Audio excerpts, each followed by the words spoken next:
ট্রেনের শিকল নিয়ে আমাদের মধ্যে অনেক আগ্রহ আছে, মানে আপনারা মনে থাকতে পারে যে শিকলটা তো ট্রেনে দেখি না কি হয়, শিকল টানলে আপনি কিভাবে টের পান বা এটা আদৌ কাজ করে কিনা, এটাও কিন্তু অনেকের প্রশ্ন।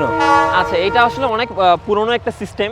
এইটা হচ্ছে মানে ভ্যাকুয়াম, মানে ট্রেনে দুই রকম ব্রেক হয়ে থাকে, ভ্যাকুয়াম ব্রেক এবং এয়ার ব্রেক, দুই রকম কোচে হয়ে থাকে।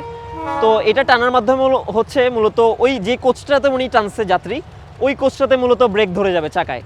তো যখন ওই কোচে ব্রেক ধরবে তখন আমাদের কিছু গেজ থাকে লোকোমোটিভে, কিছু কাটা থাকে, আমরা তখন দেখলে বুঝতে পারি যে কোনো একটা বগিতে ব্রেক ধরা হয়েছে।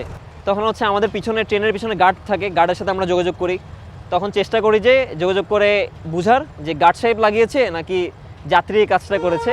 তখন হচ্ছে আমরা ট্রেনটা থামাতে বাধ্য হই আর কি। যেহেতু আমার একটা বগিতে ব্রেক ধরে লেগে গেছে, তখন আমি কোনোভাবে ট্রেনকে টেনে নিয়ে যেতে পারি না।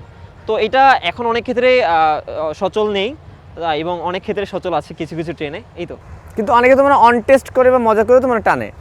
এখন অনেক আমার তো মাঝে মধ্যে ইচ্ছা একটু ট্রেনে দেখি থামে কিনা, কিন্তু বাট কখনো করিনি, আগে বলে রাখি। জি, এটা দণ্ডনীয় অপরাধ অবশ্যই। আপনি বিনা কারণে যদি ইয়া করেন, সেটা গার্ড সাহেব বা আইনত একটা ফাইন দিয়ে আপনাকে এটা ক্ষতিপূরণ দিতে হবে।